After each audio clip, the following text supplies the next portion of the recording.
koro timo maber ahinya moloyo governors mamoko. Erokamano kendo ne jo winjowa kata jo nenowa. Wasebedo ka watimo nonro kuom thuolo malach. Mamae ne en thuolo makoro wakwano ni higni 10 nyaka wachak timo gimwaluongo ni county track. Tiende ni wang'iyo kaka counties tiyo. E nonro ni nitie gik moko ariyo. Nitie penjo ma wapenjo koluwore kod gik mobedo devolved. Nitiere gik moket ne counties monego tim. Kaka pur, weche mag somo, thieth, isewacho moko kanyo. Mopogore opogore. Koro devolution nokelo gik ma counties omi teko mondo gikete maino. Mar ariyo nitiere political question. Tendre ni wapenjo gi kaka jotelo moyier chakre rais nyaka MCA gineno ka tijgi chalo nade. To kawuono wadwa keto maino e weche mag county kaka emanyewa golo. Murang'a emanyiche king'iyo ka ji otimo penj kaka penj ajatiyo gi ranyisi mar penj mitimo e Kenya mzima kata manyicho gol mar KCSE. Ng'ato timo penj Lodwa, ng'ato timo penj Kisumbwa, ng'ato timo penj Homa Bay, to nyaka bi yude ng'at maro ma namba 1. Koro mokwongo ka counties 47 gi nyocho watimo nonro e kaka gisetimo ma wapenjo jadak modak e county no. Ka wapenjo jadak modak e county mar Homa Bay kata Migori, tarujo ng'ato kani Migori gin Homa Bay to kono ni wan e yor mar pi, wach mar pi. County wa kuom kimiyo gi alama 1 nyaka 10, anyalo miyo gi 3 kata anyalo miyo gi 5 e wach mar keyo pi e kor gwenge. Wach mar thieth anyalo miyo gi alama makama. Ka waseng'iyo kuom gik moko 14 gi, to koro wang'iyo maxi moket ne ng'ato ka ng'ato e sekta ne. To wariwo to wacho ni ng'at mane moyudo mang'enyie moloyo kod ng'at mane moyudo, county mane moyudo mang'enyie moloyo kata ng'at mane mosetimie marach moloyo. To nyoro neno ka waketo maino ne jok motimo mabeyo nikech thoro mar timo nonro ni ok en ni mondo mi wabi mondo wanyier kata mondo mi washim jok mok tim maber. Ok watim nonro ni mondo koro osiem ni in mok itim maber teme ting'ori malo. To watimo nonro ni mondo onyis ji ni county ma Murang'a osetimie maber. Tadier kanyoche watero kata jotim nonro mondo dhi e ground mondo ng'iye ni wach mar thieth, wach mar somo. Iyudo ka Murang'a osetimo maber nikech osiptende gi kanyoche wadhi to wayudo ka yath nitiere.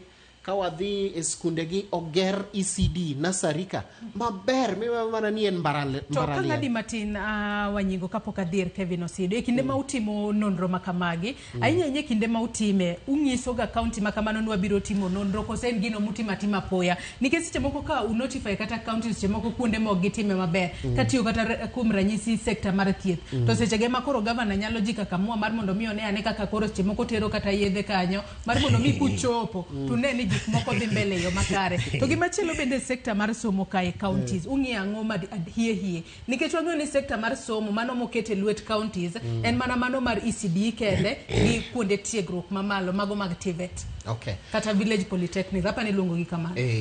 Koro e rang'iny ma wang'iyo ka wadonje rang'iny koro watigi ma wasechiwo kaka ranyisi mar somo wapenjo 3 e lai mar somo. Mokwongo wapenjo ni king'iyo kwa ujumla teko mar somo e county ni osedhi nade kaluwore kod teko momi county e weche mag skunde mag nasari kata ECD nasari winjore maber gi kaluowa kod weche mag tiegruok mag village polytechnics. Watemo penjo gi ni bende iseneno kama ino county oketo e gedo to en alama mipenjo kako penje Tana River e kako penje Homa Bay e kako penje Siaya. En penjo mipenjo machalre.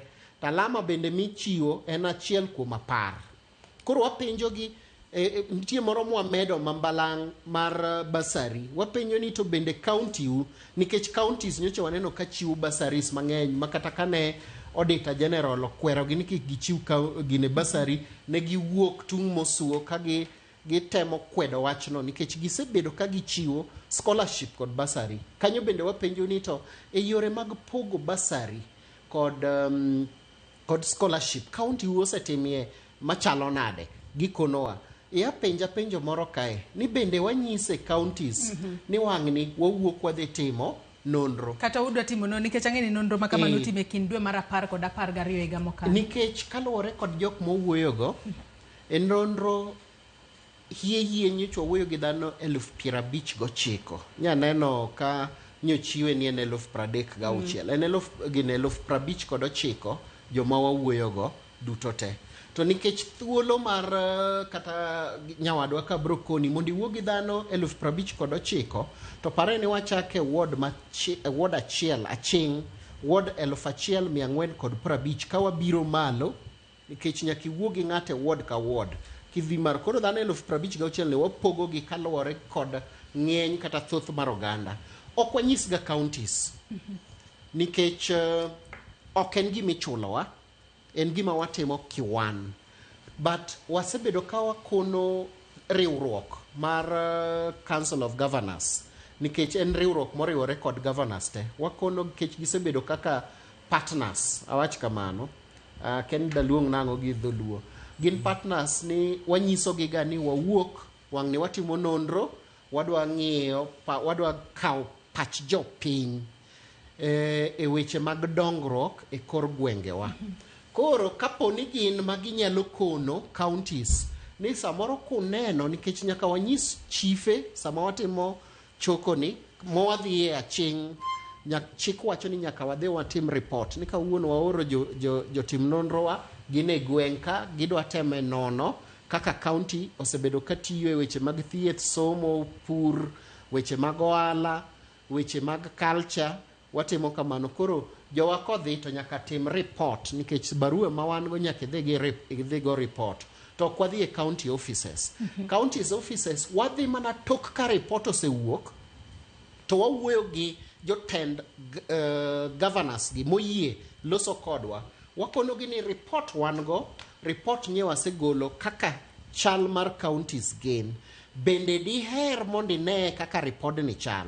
Adwaro wache yamo ni governors mang'eny biro kod jo CCs, ministers gibiro kendo wanyiso gi report moluongo offices gi bende wadhi to wanyiso gi ni kama e kaka utiyo. Nitiere counties manyiewo repodno kech en gima bende wauso. Ok waus ni mondo waketi ni ibed namba 1 hapana. Unyiso counties kapok ugolo ne jopiny kose kusegolo ne jopiny. Dong ing'e ni chik kata kaka penj mar Kenya idhi nyisga rais kapok ogole. Wan bende watemo dwaro mondo mi kik bed niya ogole agola ka jotend counties pok oneno. Emomiyo nakoni ni tudruok wan go maduong' gi council mar governors. Wanyiso gi ni report wan go kaka bende wanyiso editors madongo kata karu kae editor madongo ong'eyo report ni kapok ogole oko. Winjane Kevin Osido bende kwarwa